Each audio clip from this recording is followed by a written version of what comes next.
It's time for College Football Daily here on Chat Sports. Big updates to the transfer and redshirt rules. Lena, Tom, and James break down the pros and cons of each decision and how the sport will change moving forward. With early draft entry ending, we take a look at some of the biggest names coming back. Bryce Love coming back to Stanford puts him at the top of the Heisman list heading into next season. How will Drew Lock fare in his return to Missouri? Clemson has Christian Wilkins, Austin Bryant, and Clelin Ferrel all returning. Does that make them the #1 team in the country heading into next season? And what about some teams losing big-time players? Notre Dame is losing 2 best offensive linemen in Michael Ilchi and Quentin Nelson, while USC waves farewell to Sam Darnold and LSU to star running back Darius Guice. We give you our biggest winners and losers from the draft. And finally, we take a look at top recruits left from around the country and give you our predictions where they might go, including top corner and number 11 recruit Patrick Surtain Jr. It's our College Football Daily. Let's go.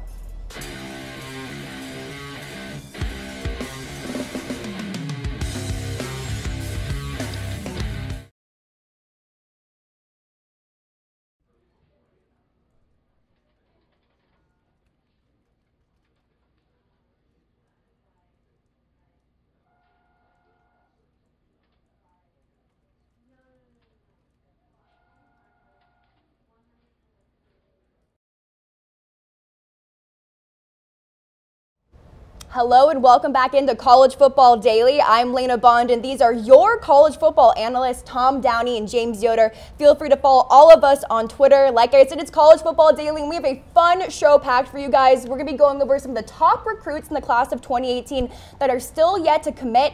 Plus, with NFL draft entry just ending, we are going to be talking about who are the winners and the losers regarding what teams are losing what and who. But first, we have some news in the college football realm that might change the landscape of college football forever, guys. And this is a redshirt rule that's going to be a rule change proposal necessarily. So let's break it down. So this would allow players who participate in 4 games or fewer to retain their redshirt status. And this is pretty wild, guys. So what are your thoughts, Tom? I mean, James, you and I have discussed this a little bit, and it just kind of makes sense to us because teams are already kind of trying to get around the current redshirt rule. This would just kind of allow it to be more prevalent and more open. Yeah, I mean, so what happens usually is players will play the first 2, 3, 4 games. If they can make the 2 deep as a true freshman, and it's certainly a position of need, or there's not a guy in the 3rd string that's just as good or near as good, then they'll likely redshirt and they'll get that playing time. But what the NCAA, the teams have to go through, Tom,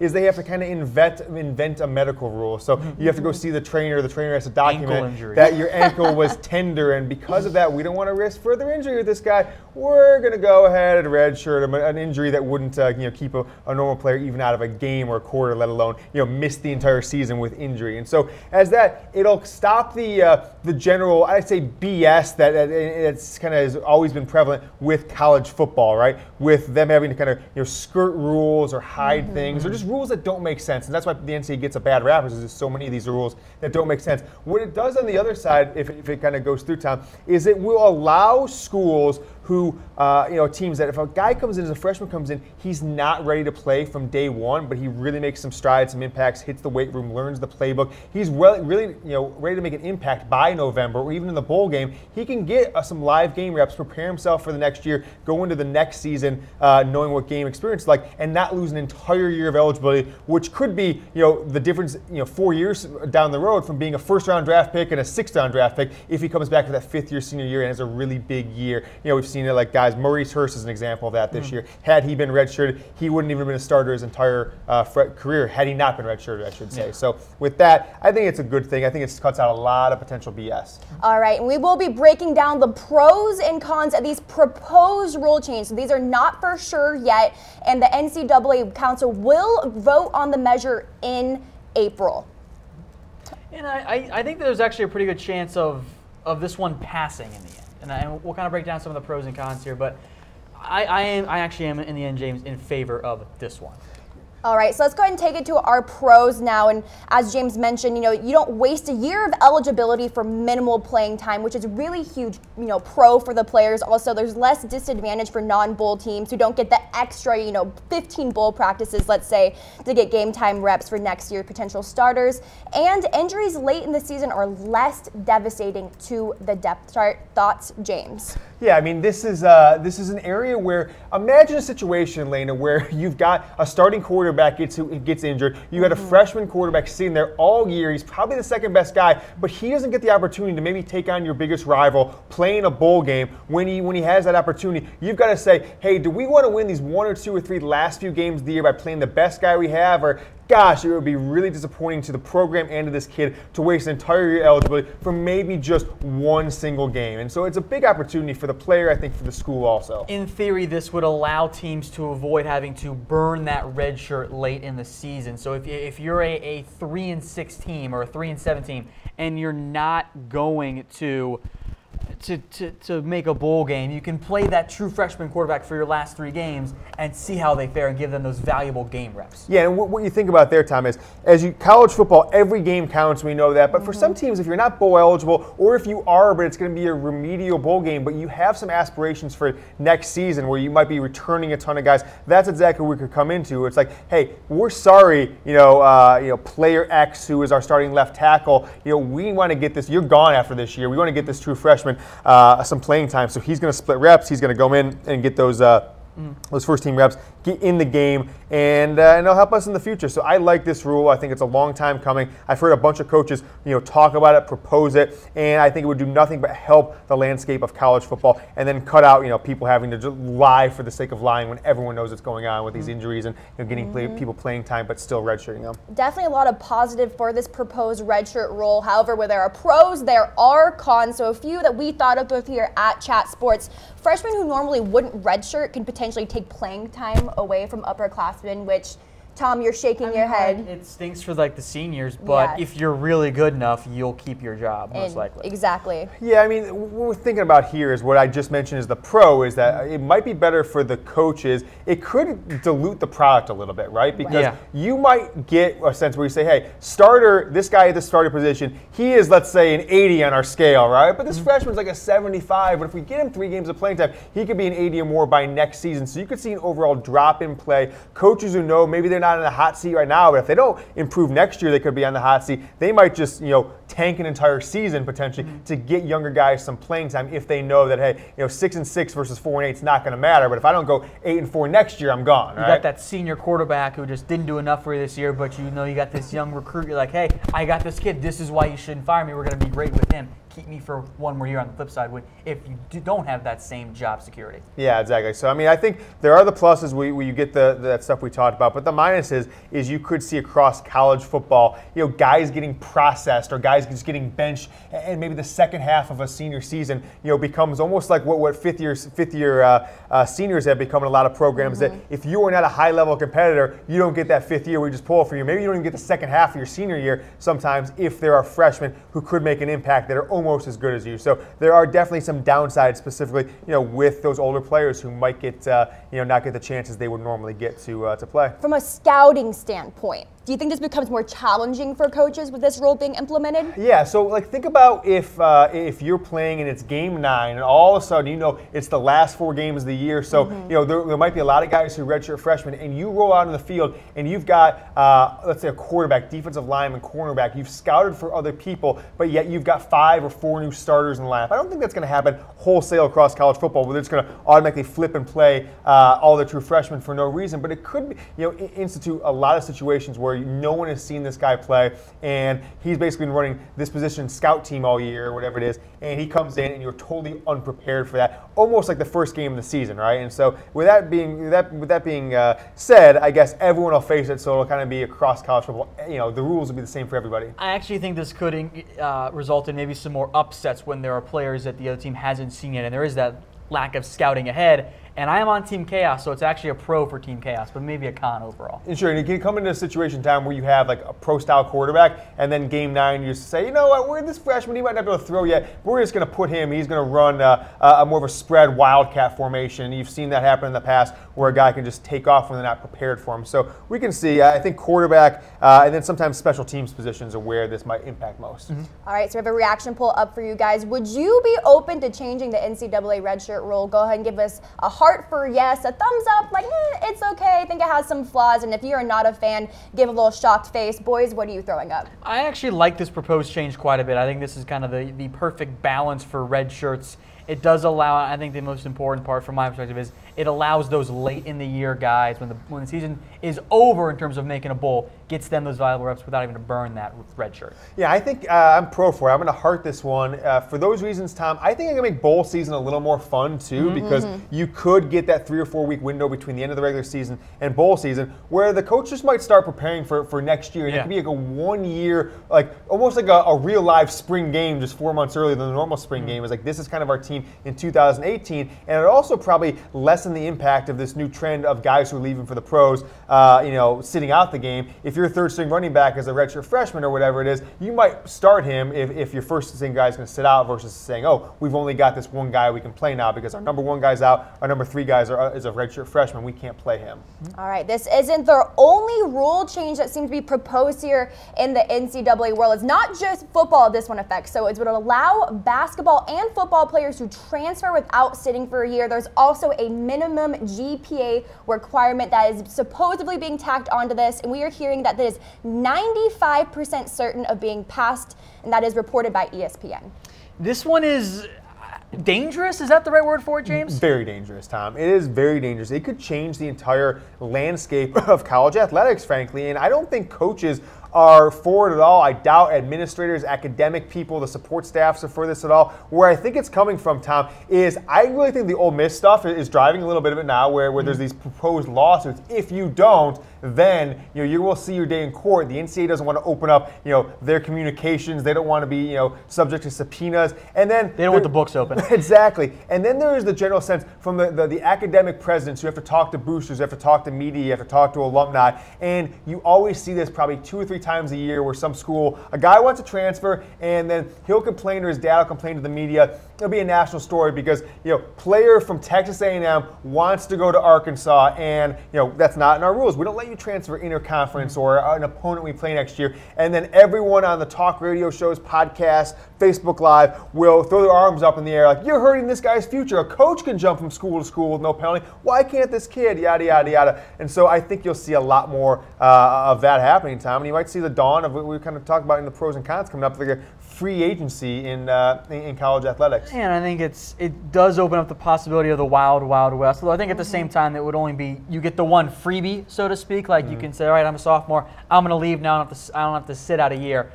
It's iffy there, James, and I don't know. I think the players would love it. I don't know about how the administration overall, kind of grouping all the coaches' administration, are in favor of it. Yeah, Tom, we talked to one Big 12 administrator in the last day, and his exact quote was, there's not a coach, AD, or administrator who would be in favor of a free transfer. And he's like, the powers that are pushing for this are the presidents and at the presidential and the NCAA level, probably to end the media babble and lawsuits, kind of what I was just talking about before, was based on that quote. So that's really where it comes from. And the lawsuits are the interesting one because there is the Ole Miss situation. I'm guessing we might see some stuff with Baylor, rise up, or kids, if Ole Miss kids get transferred, maybe Baylor student athletes try and do the same because they feel they're in a similar situation. So we'll see what happens. If you think you're getting lied to in the recruiting trail, does that give you the ability to just transfer 1 year without seeing? The other thing that we really haven't talked about in this scenario, guys, is the 5th year still exists. So if they did this, it would really give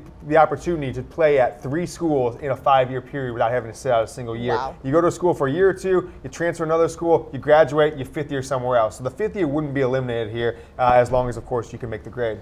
All right, so let's take it to our pros now. James, you touched on a few of them. So it gives players option when coaches are fired or leave, and that's a big deal. A lot of players go to colleges for the coaches and then are left, high and dry essentially once they leave. So that's definitely a positive. And I think you're going to want to make sure if you do this, you're going to want to have to put in some rule that says you can't go to your next coach's school, because I don't think that would be fair to the entire process. And I think you could see coaches jumping around even more than they do now. If hey, I can bring 15 guys with me next year, you give them that final meeting and say, hey, I'm going to Texas A&M, put your hands up. Who's coming with me? Who's going to form a powerhouse of the SEC West now? And so that would be a challenge. I don't think the NCAA would want any part of that. I'm getting ready to take a job. I'm going to spend my last week, instead of coaching them in the final game, recruiting them to come with me. All right.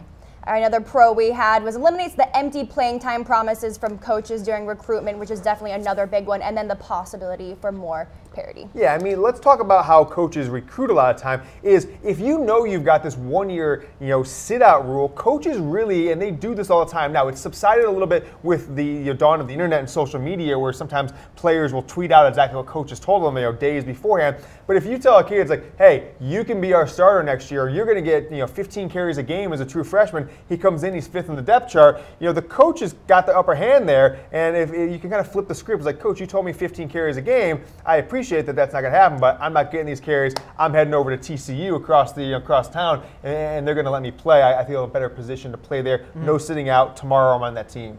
All right, let's take a look at some of the cons now. And James, you really stressed this one earlier. It's basically free agency, and as Tom put it, the Wild West.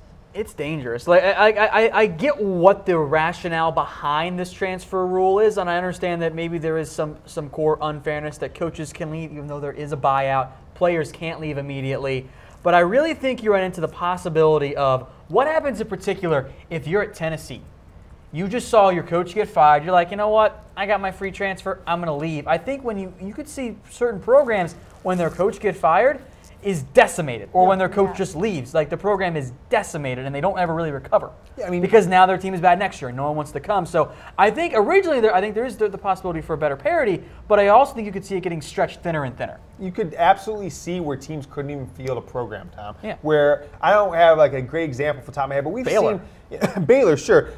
Tennessee, where coaches sit there for multiple year stretches, potentially, under the gun, and they're on the hot seat, where they get fired. And even what happens if they get fired mid-season? You've got 3, 5, 6, 8 weeks where there's no true coach. The assistant coaches who are kind of over the program, they don't have the best interest of the kids in mind. They're trying to worry about their next job as well. And then the players can kind of collude together, can make calls, can contact guys at the school, see where opportunities. You could see 30, 40, 50 people leaving. You never know how that would work. One other thing to keep in mind. So people will say, oh, why shouldn't the kids be allowed to go from school to school? Why wouldn't you allow that? Coaches can, NBA players can, NFL players can, but it's not really the case, right? So coaches have to almost, I can't remember a single case where the coach wasn't personally responsible for a massive million or multi-million-dollar buyout, right? And a lot of times his new school will pay for that, right? So he does not on the hook for it personally, but that doesn't come without penalty. These coaches are in contracts for a reason. And, oh, by the way, those coaches can get fired if they don't produce, right? And so that is one thing to consider. On the other side, in the NBA and the NFL, of course you can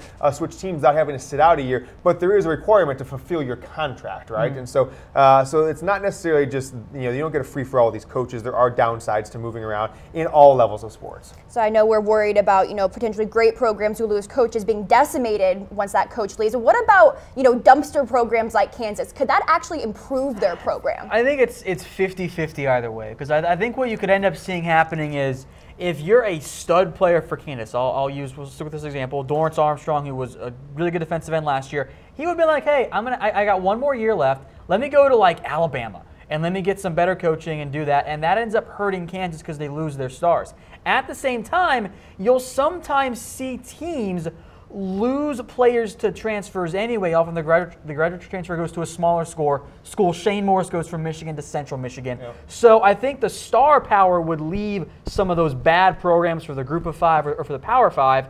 But I think their depth would improve, and they might end up getting a star then in the process. Yeah, I think it can work both ways. It's like, you would get those guys who you're all conference, you're all American, and you see a quarterback opening at a top 10 school, and you call that coach up and say, hey, do you think I could start for you next year? Absolutely. Boom, I'm gone. I'm the starting quarterback for Georgia next year instead of being the starting quarterback for Kansas or, let's just say Oregon State or something like that. Florida, in these situations where they get these big-time players. Or let's think about Ben Roethlisberger or any of these guys who are top players in the Group of Five conference. They go up, they fill a 1 year gap or 2 year gap at another school. On the other side, where the parity kind of comes into play, where I think would be really interested to see is those schools that have, let's just take Ohio State, for instance, next year. They have 3 quarterbacks who were top 100 level, who are all, 30 year in the program or less, right, next season. And so what you could have there is one guy, let's just say Tate Martell, he'll be a redshirt freshman next year, second year in the program. If he loses that job to a guy who's only 1 year ahead of him, he might be looking at, hey, I might not get a starting role until I'm a 5th year senior,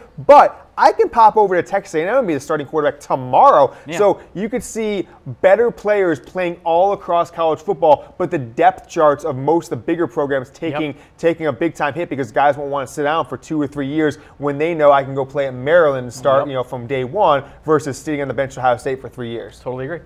All right, that was the latest in the college football realm. Once again, we are presented by Mizzen and Main, awesome dress shirts for men. Now, guys, I finally broke down and bought my dad one of these shirts. He's been asking me ever since we started having them as a sponsor, and he cannot thank me enough after that. And now I'm actually considering buying myself one because I opened it and I felt it. I was like, wait. Like, this is like the comfiest shirt I think I've ever touched. You give it a little stretch, It's made from performance fabrics, which is underrated, I guess, part of those shirts. And I'll tell you what, you feel a lot cooler. It's almost like you got like a fan under your shirt when you're wearing it at times. You feel a little cooler. You feel like you're in some like Under Armour gear is kind of the best analogy I have. You can wear it with sweatpants, you can wear it with dress pants. I love Mizzen and Main. They are, as I said, they are the Uber of shirts. They're eliminating the old shirt business, the old starch and yellow pits business that dress shirts have been in for 100 years. Right, no ironing, no dry cleaning, and no false advertising. So go to www.comfortable.af because these shirts are indeed comfortable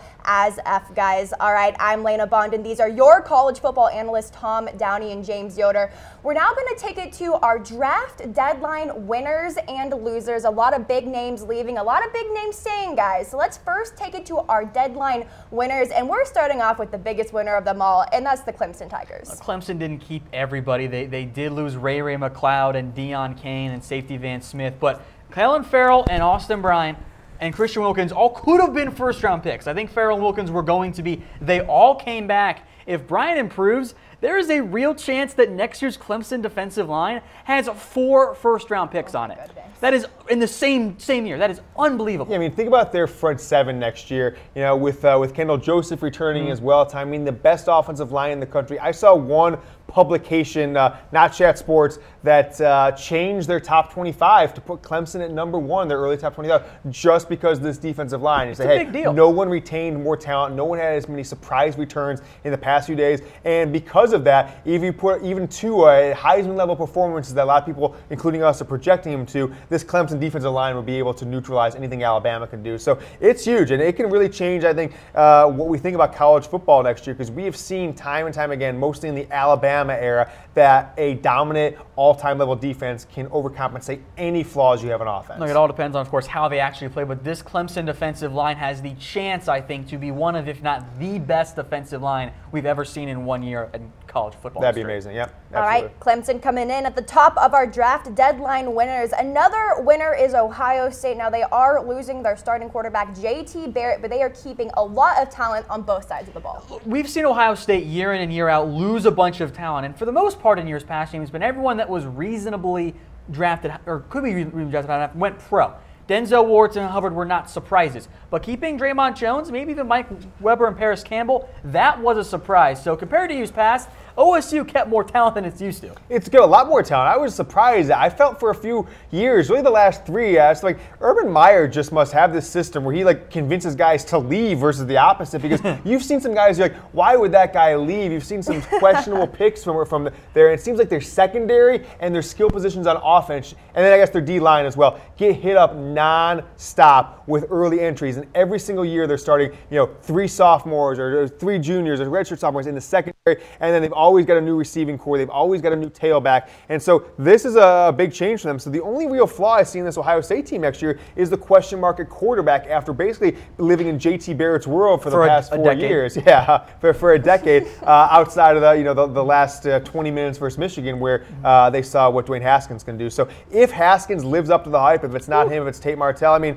Ohio State is going to have a phenomenal season next year. I expect them to take a step back next year because of that quarterback. And then I thought they were going to replace about 12, 13 starters. They're only going to replace about 7, 8, 9 starters. I'll have to get the exact number, but it's much less than we expected. Yep. All right, let's take a look at another draft deadline winner, and that is Stanford. And they are on this list for one reason, and that is Bryce Love. It is Bryce Love. Stanford would have been an obvious loser had Bryce Love declared, because they already lost some notable defensive players. But Bryce Love getting back, when you return the Heisman Trophy favorite, how are you not a winner? I know that Stanford lost some guys, Harrison Phillips, Quentin Meeks, and Justin Reed on the defensive side of the ball. but you get back the Heisman Trophy frontrunner. Like, come on, you're a winner. Yeah, I mean, Love, he better not do what Christian McCaffrey and Andrew Luck did before him, which is basically come off a Heisman Trophy runner-up season and not win it the next year. So Luck came back after a runner-up, was runner-up again, and then McCaffrey had a pretty off-and-on season his junior year at Stanford. He wasn't able to leave, of course, but he was a runner-up as a true sophomore. Did not live up to the hype as a junior. He had nowhere the season as a junior. So Love was under some pressure. We want to make sure he stays healthy. That's got to be the focus for Stanford next year. Whatever that takes in training or injury prevention in the offseason, they need to make sure they do that with him because these are their offense. One other thing to consider, though, Tom, with Love is the emergence of KJ Costello in the second half of the year. A lot of it when Love was hurt really gives Stanford an opportunity to have a much more high-powered offense and not just only rely on Love. So we might be saying Love is the Stanford offense halfway through the year. We might be like Love and Costello, one of the best 5 running back quarterback combinations in college football. I'd like to see Love get actually involved in the passing game. That's my biggest concern about Bryce Love. 20 receptions last year, much later. He was basically a non-factor in the passing game. Yep. Absolutely. All right, if you're just joining us, we are going over our NFL draft entry deadline winners and losers, and we are breaking down the winners as we speak. We just saw the Cardinal coming in. And let's take a look at Missouri now, and kind of similar to Stanford, they're basically on this list for one position, one player, and that is Drew Lock. Drew Lock might have been one of the first 5 quarterbacks drafted had he gone pro. Now he comes back. He'll at least be in the discussion to be the first quarterback off the board next year. I don't know if he actually will be. But without Drew Lock, I think Missouri is a 2-win program.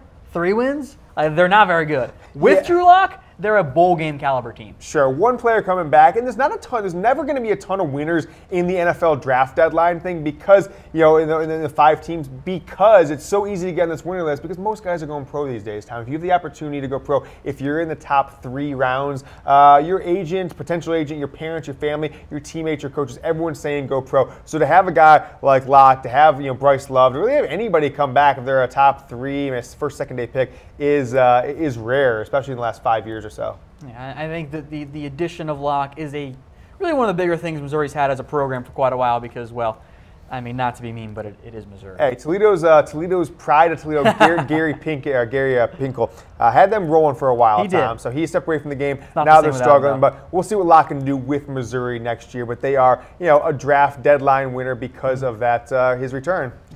All right, one last time, I'm Lena Bond, and these are your college football analysts, Tom, Downey, and James Yoder. Follow us on Twitter, and we are breaking down currently the draft deadline winners and losers. And the last name on our winners list are the Washington Huskies. Now, they are returning great quarterback Jake Browning and also a lot of talent on offense, specifically Myles Gaskin. That was a key one for them. Jake Browning was, I think, a little bit expected because he doesn't have the same arm. He wouldn't have been a super high NFL draft pick, but getting Myles Gaskin back, that's what gets them on this list. He could have easily gone pro and been an NFL draft pick, especially at a position where you have a short shelf life. Instead, he's coming back for one more year. That makes the Browning-Gaskin combo one of the best quarterback wide receiver duos in all of college football. Would Browning been drafted if he had gone, Tom? I think he would have been drafted, but I don't think he would have gone that high. He's kind of slender overall as a quarterback, and I don't think the arm strength is really there. He's a guy I thought would continue to go up as far as like the stature and the expectations of college football. His year in 2016 was so good. He didn't look like the same guy to me in 2017. Wonder if there's something going on there, injuries, whatever it was. But if he returns to 2016 fashion, I like what I see at Washington next year. But I don't know which Jake Browning I'm getting. The guy, true sophomore or last year's guy? I haven't watched enough of his film overall, but he strikes me more as a West Coast backup quarterback. Okay. All right, Jake Browning, statistically one of the best high school quarterbacks to play the game. Let's continue on with our draft deadline losers now, guys. And on top of this loser list, and this is a team that's losing a lot of talent on defense, and that's the Texas Longhorns. Malik Jefferson, probably going to be a second-round pick. Might sneak into the first. Deshaun Elliott, same boat, first or second. Holton Hill's really talented player, too. You'll see Connor Williams go in the first round. Texas had some talent under Charlie Strong, but as you saw with the defense from last year to this year, wasn't anywhere near the same level of play once they got Tom Herman in. And overall, there are too many notable needs on that roster. But there's some talent for Texas. They just lose quite a bit off of what was a very good defense last year. Surprising to see this many guys go early, Tom, from Texas, where after they had a subpar season. I mean, got blown up by Maryland in the first game of the year. Anything in your mind you think outside of just their pro aspirations? Is it the culture change from one coach to another, where they're just like, hey, I'm eligible, I'm out of here? Anything to that, or do these guys truly have NFL potential next season? Oh, I think Connor Williams is going to be a first-round pick for sure. He is an incredible left tackle. Jefferson has always had talent. He had never has quite capitalized has done it. Sean Elliott had a great year for Texas. Holton Hill was almost cheating because he was kind of suspended for the rest of the season, and I think it was kind of like, yeah, maybe just go ahead and get out of here. But most of those guys on that list, it's talent. Yep. All right, up next on our draft deadline losers is LSU. Now, they're losing Darius Geis and Arden Key. Darius Geis counted for a lot of that Tiger offense last year, and Arden Key, a stud defensive lineman. LSU, for whatever reason, churns guys out to the NFL, but they don't have that much success in college football, and this isn't even really their entire list. I think they're one of the biggest losers of all. Keith Tolliver, the cornerback, is also gone. Another offensive tackle has left as well. So LSU loses quite a bit of talent, and, of course, the big question around LSU overall is, the hell is going to play quarterback for them? Because they got nothing there. Yeah, I mean, Darius Geis, I'm interested to see what he did in the pro. He was compared positively to Leonard Fournette, who came into the NFL and did phenomenal as a rookie. One of the guys that helped me win my fantasy league, humble brag. And so Geis was a guy that there wasn't really no fall off when Fournette was hurt his junior year. Geis came in, and a lot of people said, okay, Geis could be an All-American level this year. I don't know if we ever saw as much of that as we expected, but as you said, Tom, other than Alabama and Ohio State, LSU is the third school that seems to lose a slew of guys, 6, 7, 5, and 8 guys every single year. Seems to reload pretty quickly. Running back and secondary are always the positions that they get hit hardest at, but you've got another slew of freshmen, sophomores that are leaving early the next year that are right behind them. So I think they'll be okay. But remember, this isn't LSU under Les Miles with that 10-year train of success, but mostly recruiting success. And I know we won a national championship, but I'm still waiting to see Edo, known recruiter, if he's going to get the same level of player development that Les Miles and before him Nick Saban got. All right, up next we have the USC Trojans, and guys, they're basically losing everyone on offense. Darnold, gone. Ronald Jones, gone. Deontay Burnett, gone. I mean, what is this team even going to look like? You're an obvious loser when I think you lose your 3 best offensive players and your 3 most important offensive players. Now, they've got some decent skill position players that they're going to be retained, although quarterback's a giant question mark. The good news for USC is they do have some key defensive players staying, but this is no Darnold, no Jones, no Burnett. That's a huge blow to USC. And I've got some overall concerns about their talent, especially when it comes to the offensive line. USC's defense, I think, will be good next year. I have massive concerns about their offensive output next year. Tom, I think USC is a school that is going to completely fall off of the national radar over the next few years. You've got Chip Kelly coming in. We know what he can do. It's basically like if the Lakers got Kobe and Shaq, right, versus the Clippers, and that's kind of what UCLA is getting there. They've got. Two, you mean? What's that? The Clippers got Kobe and Shaq? What did I say? Yeah, the Clippers. My bad. Yeah, my bad. Yeah. So the Clippers, the second fiddle team in the same city, got the big name free agent, the big name player. And right now, UCLA, man, they are hot on the West Coast. Chip Kelly is an obviously no name. He's been in that conference, and USC, they're not outside Sam Darnold. There was such expectations of them this year. I know they won the Pac-12. They got blown out against Ohio State. Darnold wasn't everything that he was hyped up to, and now with Sark's players out the door, I think USC could also fall off the kind of perch that they are at with being a top 10 program for the past 15 years or so. We could see a steep decline. I don't know if they're not going to be a 6-6 team next year. I know some people still have them ranked in the top 20 in their early preseason polls, but I am not one of them that thinks USC is going to have a big year. Darnold hurts a lot. Jones hurts probably just as much. All right, up next on our draft deadline losers, we got the Seminoles, and they're losing safety Derwin James and then the 6'5" wideout Auden Tate. Tom, what do you see this team looking like next year? They obviously have a new head coach, but losing some talent. I mean, the big issue for Florida State is pretty much everyone notable that could have declared went ahead and declared. Derwin James was not a surprise. He's going to be a first-round pick. Tavares McFadden had a rough year, but that wasn't a huge surprise. Auden Tate was kind of a 50-50 guy. I thought he could have used another year, but he's big, he's athletic. He could go earlier than expected in the draft. Ryan Izzo was a bit of a surprise. I mean, he's a middling draft tight end. And then, of course, even had guys like Jalen Wilkerson, which he recorded 19 tackles last year. Like, it didn't make any sense for him to go pro. So FSU lost all the guys they expected to, plus some they didn't think were going to, and then one guy who no one saw coming. Yeah, I mean, they're going to have a tough time turning around an awful season this year where they somehow got in a bowl game, although they weren't eligible apparently. But Derwin James is a huge loss. Guy who, I don't know, for me, never really lived up to the name recognition that he got. I don't know if I ever watched a Florida State game. I saw him as the super impact player that everyone seems to think he is. He'll do well in the NFL. But Florida State's going to have a tough time turning around. They really took a step back this year. A lot of turmoil there, new coach. We'll see what happens. All right, our last draft deadline loser for you guys is Notre Dame, losing a lot of talent on the offensive side of the ball. And as you see there, some key defensive players stayed, but their defensive coordinator left. So there's another loss there. And then you look at the offense that was built around a ground-focused attack with Josh Adams, Quentin Nelson, and Mike McGlinchey, who didn't declare early he was actually a senior. EQ St. Brown, their star receiver, leaves as well.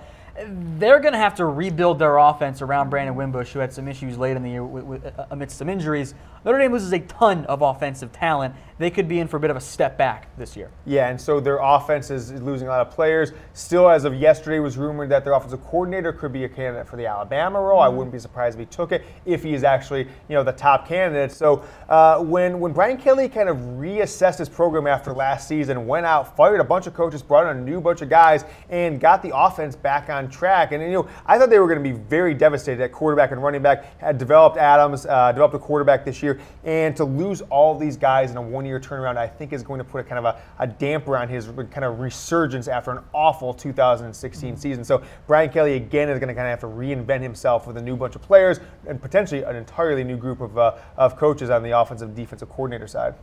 All right, let's go ahead and recap who we had for our losers. So we had Texas, LSU, USC, Florida State, and Notre Dame. Just mentioned that they are losing a lot of talent on the offensive side of the ball. And in our draft deadline winners, we have Clemson, Ohio State, Stanford, Mizzou, and Washington. Interesting group there. And I think you see the big key there for the last two teams. Quarterbacks. Drew Lock, Jake Browning return, as does Myles Gaskin. And with the top two, Ohio State, Clemson, the rich are getting richer in that one. Those are two programs that have been devastated by early entry losses. Now they're retaining them. And I think those two teams have cemented themselves as in top three teams going into next season because of it. Schools like Virginia Tech and Michigan State are like, come on, everyone just go pro. Give us a better shot. Exactly, yep. All right, before we start breaking down the 2018 top recruits left, we just want to remind you we are presented by Mizzen & Main. Awesome, comfortable dress shirts for men, but it's not just dress shirts. They have this polos, and they also have comfortable shorts as well. So if you just want to be comfy 24/7, you basically need to go to www.comfortable.af. Yeah, it's the best shirt if you're a guy who likes to go out and get a drink after work. You don't have to worry about people looking at you in this weird dress shirt that you got to take your tie off. You're just rolling up your sleeves. Maybe you're untucking it if you want to. They're not these long, hangy shirts. They are great to go out with. You can kind of put a pair of jeans on with them, put a pair of dress pants. I love Mizzen & Main. And as we mentioned before, no dry cleaning, no ironing, comfortable and easy. All right, so I mentioned we are going to be breaking down the top remaining recruits left in the class of 2018 who have yet to declare, all right? So next signing day is February 7th. So we'll take you to our first guy on that list. And once again, I'm Lena Bond, and these are your college football analysts, Tom Downey and James Yoder. And the first guy on our list, though, is Nicholas Petit-Frere. Now, he is the offensive lineman from Florida, and here are the teams that he is considering. We have, So it's Florida, it's Florida, it's Notre Dame, it's Alabama. There's an outside chance for a Michigan. There's an outside chance for an Ohio State, a really outside chance for Georgia at this point. But he's the top guy left on the board. He's a massive offensive tackle from the Tampa area. One note, just on the side, we talked about this a few weeks ago, the little Jim Harbaugh mind tricks. They purposely practice at his high school, Michigan did, during the Outback Bowl to get the opportunity for him to just be, you can't talk to him, then Michigan can't approach him, but he was pictured multiple times coming and watching the Michigan practice. Yeah, exactly. And you know that if you're a booster, if you're an alumni, if anybody outside of Michigan football program who's employed, you can walk up to him and say, hey, give him a go blue, give him a hey, we want to see you. And that was the point of Michigan going there. But it doesn't seem like it's going to matter. From what I have been reading, and I haven't done a ton of work to kind of get any inside info on this guy, it looks like it's going to be the Florida Gators. Had they not brought in Dan Mullen, if they brought in someone outside of kind of the Florida family, I don't know if you would have got him to stick in. I know that a lot of people at his high school are Florida alums. His high school coaching staff has some Florida Gator backers involved, and I think the hometown team is where his coaches, his family wants him to stay. They got a coach those people can buy into, and as such, I think we'll see him as a Gator. I don't think it's going to be Notre Dame, even though that's been a school he's really looked at. Don't count out Alabama. They've been known to just go in and say, yeah, we want this guy now. He's ours. Yeah. If Florida gets him, that'd be a huge get for Dan Mullen, because you've got Emory Jones and their stud future left tackle. That's a good way to start your first class as the Gators head coach. All right, the 11th best prospect, according to 24/7, is Patrick Surtain Jr. Now, his dad played in the NFL, so he's got a nice little bloodline going. And here are the teams that he's considering: LSU, Florida State, and Miami. So definitely heavier on the Florida side, hometown teams. I think LSU is also in the mix there, and I think there's a common theme there for the most part, is all these teams at various points, I think, have been able to claim the DBU moniker. I think LSU, I believe, still deserves that moniker because they've been fantastic on that end. I think, and I need to go back and double check, I'm pretty sure I've got a football card of his dad's at my house in Ohio somewhere. I need to go back and double check, but I'm pretty sure I've got one of his dad's cards, which is pretty cool. Of course you do, Tom. Everyone had that. And he's been called one of the greatest cornerback prospects of all time, right? And I was a little surprised that LSU seems to be the overwhelming favorite. If you talk to the people who do this every single day, who are calling him or talking to his coaches, they seem like it's going to be LSU with, I think, the uncertainty at LSU. They've just lost an offensive coordinator. I don't know that doesn't make a big difference to Surtain because he's a defensive guy. But I think Coach Oka will win next year, potentially in the hot seat. If they don't win 9 games, and even if they do, potentially, he could be on the hot seat. When LSU looks around college football and sees teams like UCLA getting Chip Kelly, they got to look across and say, hey, what team do we have an advantage coaching-wise when we have Coach O on our side? And then, hopefully he turns around. But I was surprised Surtain is looking at LSU with the hometown teams and his dad's alma mater. We've got FSU, Miami, Florida Gators in his state, and then just a little bit north, the Georgia Bulldogs. I'm surprised LSU might be the team. I think LSU can tell them, hey, come be our next Patrick Peterson. Like, they have a pretty good track record of sending defensive backs into the NFL. They have the best track record for sure. I just think it's surprising based on the coaching staff where they're at. This ain't your older brother's LSU until I see Coach O prove it over the next few years. All right, so up next on our top remaining recruits in the class of 2018 yet to declare, we have Tyson Campbell, the 5-star cornerback from Fort Lauderdale, Florida. And our sources tell us that it's basically between 2 teams, and that's Georgia and Miami, but also Bama is in the mix. Bama seems to be in the mix for all these guys. Of course. Oh, Bama will get them. Of course. Yeah, another 5-star guy that I think is going to end up at Georgia. He's from Fort Lauderdale, so he's going to have to drive up, that whole state of Florida to get there. So it's not like it's close by or they have any geographical advantage. You might see him end up at Miami should those hometown heartstrings be tugged down a little by his family, but I doubt it'll be Alabama. If Georgia gets this guy, I mean, what more can you say about this Georgia recruiting class? If they get another 5-star player after all the players they brought in on signing day and the days surrounding the first signing day of December 20th, this would be a huge get for him, stealing him from Miami. And I love the just built-in rivalry between Mark Richt and Kirby Smart, the ex-Georgia coach, the current Georgia coach, with getting Tyson Campbell. So I think he's going to end up at Georgia, but don't count out Miami just yet. All right, up next, we have the 19th best prospect in the nation, the 6'1" wide receiver coming out of Louisiana. And his top 2 teams seem to be TCU and LSU, with more of a emphasis on LSU. Yeah. I'll give TCU credit, though. They seem to push really hard at some of these kids from Louisiana, try and poach them away from the main in-state school. Yeah, so he's going to go to LSU. I think it's a foregone conclusion. I was surprised he was not a player that didn't commit on the 12-20 deadline, Tom, to be frank. We saw him, he's generally considered one of the top 2 or 3 wide receivers in the country. I watched some of his film at the recent All-Star game that he was in. I don't know if I saw as much out of him as I would have liked. Doesn't have the dominating size of some of these other 5-star guys when you get up to 6'3", 6'4". So Jamar Chase will probably end up at LSU, but as you said before, who's going to play the quarterback for LSU to get him the ball? Good point. All right, up next, the 33 best prospect in the nation is Elijah Griffin, cornerback out of California. Now, his teams that he's really considering at the moment, SC, obviously being from Southern California, but also Tennessee and Florida are in the mix, guys. It's a strange grouping there, I think. You All got the over the hometown US. team, and then, okay, I'm gonna go east and go to the SEC, and it's not going to be Alabama. I wouldn't be surprised. I mean, most people are saying that Chip Kelly doesn't have a great shot for him. The overwhelming consensus is he's going to stick with USC, which has been basically like his high school. Mission Viejo has been a pipeline to USC for the past 25 years. Every prospect that comes out of that school basically goes to USC. But don't count out Chip Kelly. I really think if you get Chip Kelly to come to your house the day after the USC coaching staff comes to your house, I don't know how you're going to say I still want to go to USC, just to be frank.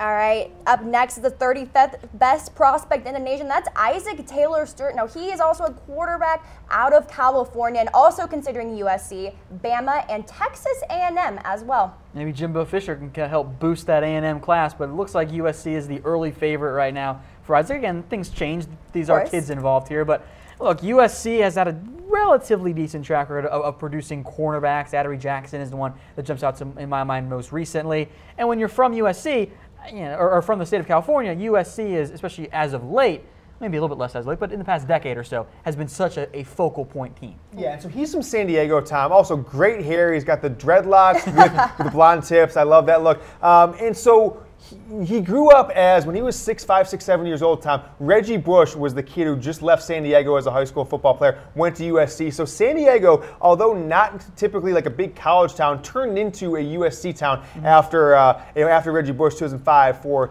3 time frame. And so with that being said, I think he will end up, Taylor Stewart, going to USC because that's where people in his hometown are rooting for right now. That's where his high school coaches are rooting for now. I think that's where he's going to end up. All right, 35th best prospect, or excuse me, 38th best prospect in the nation is Tanner McGee, quarterback out of California. A lot of the prospects that he's considering, or teams he's considering, basically Stanford. We've been told that he's almost 100% ready to declare to be a Cardinal, but also took a visit to BYU, and Texas is in the mix. So this is an interesting one with Tanner McGee because interesting. He is going to sit out for a couple years, and this is typically a thing that we see with prospects who go to BYU specifically. They are known of having 25-year-olds on their roster who did a 2 or 3 year mission. So he's Mormon. He's going to go on a Mormon mission. The allure of Stanford and the academic, prestige that they have, and I think just the quarterback development they've had really for the last 10+ years is really top notch. And who's recruited better quarterback than Stanford? They basically have a top 25 guy in the country for 4 or 5 straight years after Andrew Luck left that school. So we'll see what happens. He's not going to get on a college football campus to 2020 at the earliest, maybe 2021. So not going to be an instant impact guy. Sounds like it's Stanford. He just visited there this past weekend, but the allure of going to BYU as a Mormon does exist for a lot of those players. He knows he's going to come back as a 21-year-old freshman and be around other 21-year-old freshmen. I think that could be a difference maker, but look for him to commit to Stanford. Another coup for David Shaw, but one who's not going to make an impact, for 3-4 more years down the road for sure. It's so weird. You sign him as a recruit, and then you say, all right, we'll see you in 2 years. Yeah. Like that's just it's so unusual to see a highly touted recruit fit in that mold there. And of course he's Mormon. That's why he's considering BYU. That's what all Mormon recruits end up doing. McKee, great size though, 6'6", and is considered the 3rd best pro quarterback in the class of 2018. Let's take it to the 47th best prospect now, and that's Rasheed Walker. Now he's an offensive lineman coming out of Waldorf, Maryland. The teams that he said that he is highly considering at the moment, Penn State and Ohio State. So some Big Ten representation here, but with Penn State having a slightly higher regard for him. He's from Maryland, so I guess it's a little bit closer. And Penn State, in general, always seems to be in need of offensive line help. I mean, I think we remember the Christian Hackenberg years where it was a gigantic disaster. So I think Penn State will end up getting him, and that'd be another big get for James Franklin. Yeah, the thing I like about Franklin, what he's done lately is he has tried to reestablish Penn State as the brand of the East Coast, right? For so many years, kind of Joe Paterno's last few, I guess really like the last 10 years of Paterno and beyond, you got this thing where Florida State, Miami were going up and getting kids off the East Coast. Clemson started to do it. Michigan, Ohio State, Notre Dame really rated Penn State's recruiting area. And so he has put an emphasis on winning Maryland, winning Upper New York, winning those New England states that they had lost, winning New Jersey, that he had lost for quite a few years. So I think he's going to end up with Penn State. Will be a big get for them. You can never turn down a great offensive lineman. It always helps. Sure.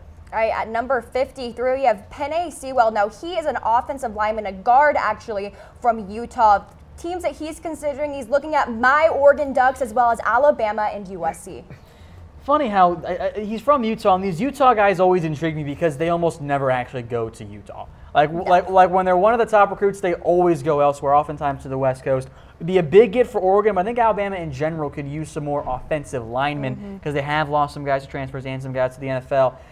Oregon would be a huge get there, and I think that'd be a big get for Mario Cristobal as he had retained quite a few notable players, hasn't necessarily gone out and added a bunch of those players yet. Yeah, Tom, you say the Utah guys never stay in Utah, and I am always a skeptic of these Utah guys who are huge, like, these big, massive linemen or these defensive linemen, or sometimes the Samoan players who go and play in the state of Utah as high school players, because who are they playing against? We're talking about the second or third worst major, big land state for high school football in the country. So I always think it's like you see their film and it's like an NFL player playing against high school kids. So I never know what to take away from these kids. I think he falls into one of these categories. So probably going to end up at Oregon, most likely. But again, Alabama, they recruit nationally as good as anybody. We'll see what happens on the line, but I think he's going to stick with Oregon. I mean, these highlights do kind of look like an NFL player against high school kids. He's just throwing them around like rag dolls out there. Yeah, I mean, he has probably never played, and I might be speaking out of turn here, but I doubt he's ever played with a guy within 60 pounds of his weight his entire life. 6'5", so we'll 350. see what happens here. That is one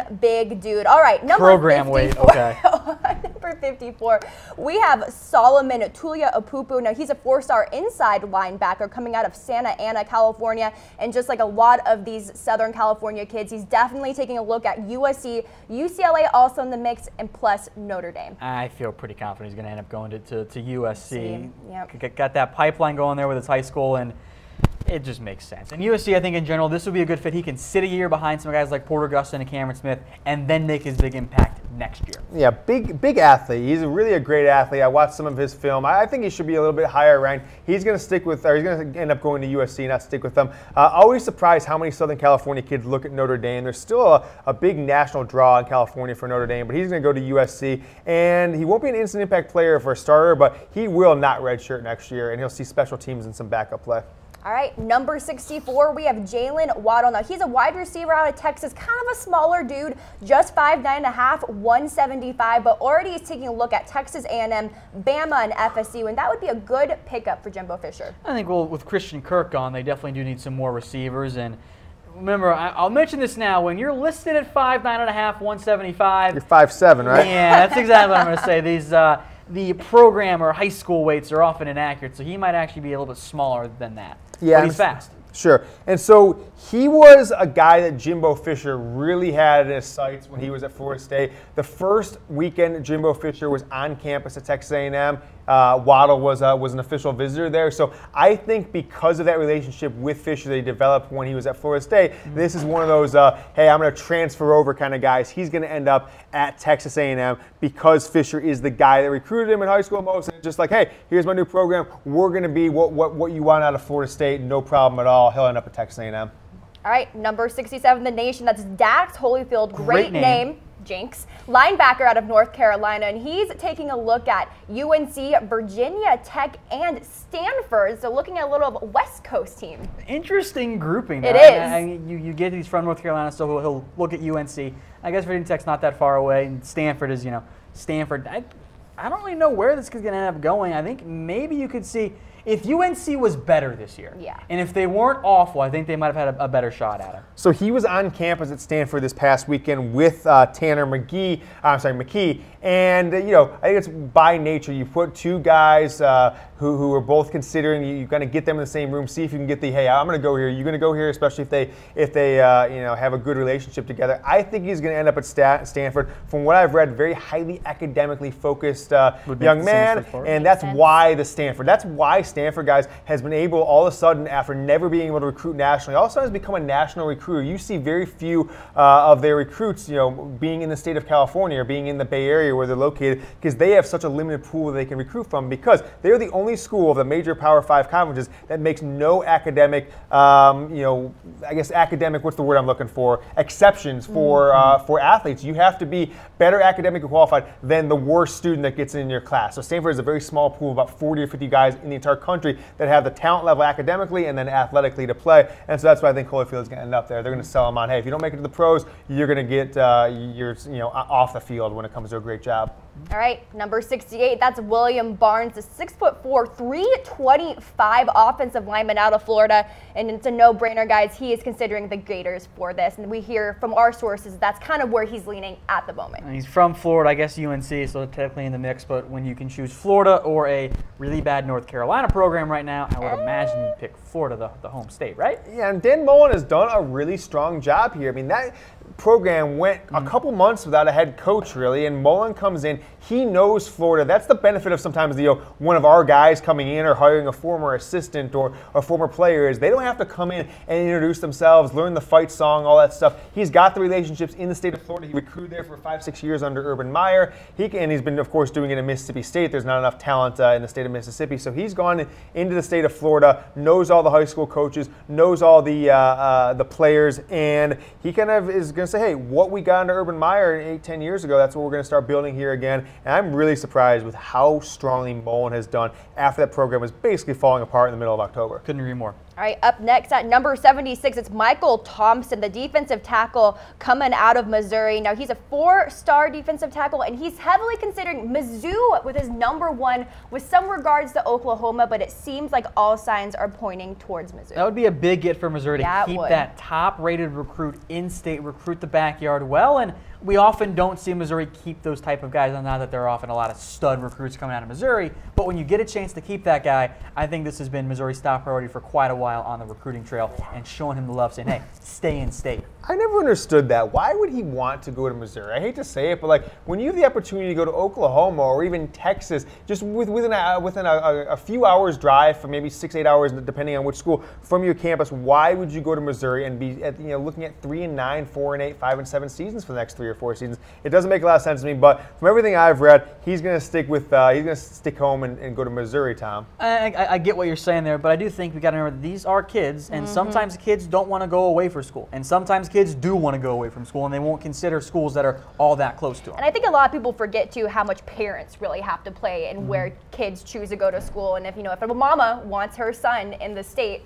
chances are that she's going to listen to him. I wasn't allowed to go to Texas. One thing to keep an eye out for, visiting Oklahoma this weekend. Large game Lincoln could take his large game coaching prowess onto the recruiting trail and nail the top prospect in the state of Missouri. Michael Thompson visiting Norman this weekend, a last-ditch effort. He's already taken his official in Missouri, so they won't have another shot of getting him on campus after Oklahoma in an official capacity. He could always visit there on his own dime if he wanted to. All right, last name we have on the top remaining recruits of 2018 is Leon O'Neal, the safety out of Cypress, Texas.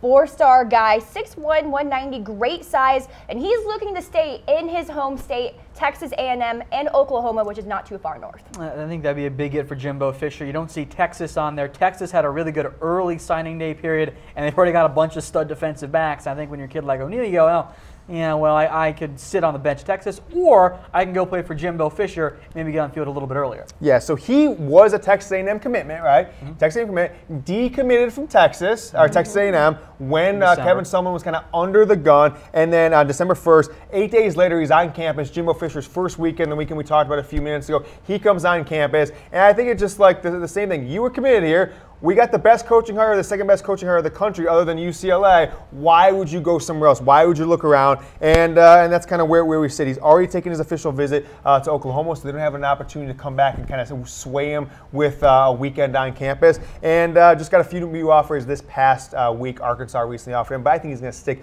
with the team he's committed to for a while, and that's the Texas A&M Aggies. All right, those were your top remaining recruits of the class of 2018. I'm Lena Bond, and these are your college football analysts, James Yoder and Tom Downey. Follow all of us on Twitter. And one last thank you to Mizzen and Maine for coming along with the ride today. Go to www.comfortable.af to get a shirt today, because they are indeed a comfortable as F. All right, guys, that's just about all the time we have for College Football Daily. If you miss anything, don't worry. We're looping it back again. And until you see you next time, take care.